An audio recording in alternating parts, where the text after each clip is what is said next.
Hey everybody, Ed here with the Digital Digest, and today I wanted to give you guys a quick look and unboxing of the Sony HX30V. Now, a few days ago I showed you the HX20V. This is a slightly more expensive version of that camera. Essentially, this is priced at $419.99, the other $399.99, so you're paying a $20 difference. And if you're curious as to why, it's because this camera has Wi-Fi on board and DLNA certification as a result.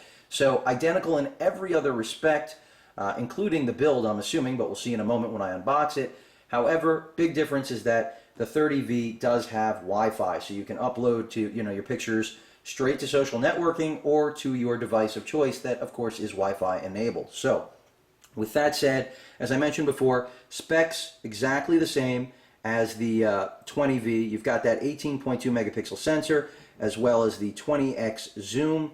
The same 3-inch LCD for reviewing your photos and video, and then of course the same full HD movie mode, 1080p, 60 frames progressive, as well as interlaced, and 24 progressive as well. They've stuck with the G series battery, which I do like. Of course, you do also have the sweep panorama mode, both in 2 and 3D. An improved superior auto mode, supposedly. And as I mentioned before, DLNA, because you've got that Wi-Fi, which really does, in my opinion, make this camera the true successor to the HX9V as opposed to the 20V. The 20V just seems like a lower price point, really designed for someone who just feels the Wi-Fi is more of a gimmick than anything else. Interestingly enough, the battery is rated at 320 shots, much like the HX20V, despite the fact that there is a Wi-Fi chipset in this camera. So it'll be interesting to see if that's actually accurate. But otherwise, this is what comes included, which you'll see in a moment: AC adapter, battery pack, micro USB cable, as well as a wrist strap. Of course, the camera's in there too. But that's pretty much it. So I'm going to go ahead and open this up, show you guys what you're actually getting for the price.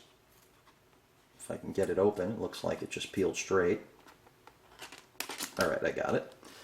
And really, this, as I mentioned before, is, in my opinion, the true successor. Granted, the HX20V carries all of the same improvements, at least from a photographic perspective, of increasing the sensor from over 16 megapixels to over 18 now, as well as, of course, incorporating a 20x zoom rather than a 16x zoom. But the critical key difference that I think most of you are interested in, like myself, is the Wi-Fi. So here, it looks like, unfortunately, they have, again, decided to forego a independent charger, so you will have to do all of your battery charging in the body of the camera, which I will get to in a moment. Of course, that G series battery that I just mentioned, which has certainly stood the test of time, and your wrist strap and USB cable. So most importantly, let's take a look at the actual camera. So, as I mentioned before, if you're really on the fence about which model will pick up, I don't think there should be any question. Again, this is not a review, simply an unboxing and initial impressions, but there you have it. The same form factor as the HX20V, pretty much identical. I'm not seeing any differences right now. You can see you have, of course, your control dial, your zoom and shutter button, power, your stereo microphones there, that array, your flash. On the back of the camera, of course, that's the 3-inch LCD.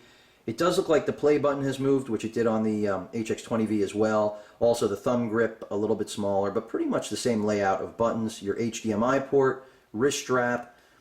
Really just impressive that they've been able to squeeze a 20x lens in here. Plus, beyond just having GPS, which I already like having the geotagging capability, to now have Wi-Fi, that really makes this camera above and beyond an incremental update and truly the evolution of the brand, in my opinion. On the bottom, of course, your tripod mount, your USB connecting port, for charging, transfer as well if you don't want to use Wi-Fi or pop out the memory card, and of course your battery bay as well as your memory card slot. This does accommodate both memory stick as well as SD card, but it is a single slot like all of Sony's point-and-shoot cameras. So there you have it, the HX30V. Really excited to test this out and give you guys impressions, and this does, in my opinion, look to be, or at least shows the promise of being the best point-and-shoot compact ultra zoom on the market, especially that you can still fit in your pocket. If you guys have any questions or comments, please feel free to post them, and of course, as usual, please feel free to subscribe.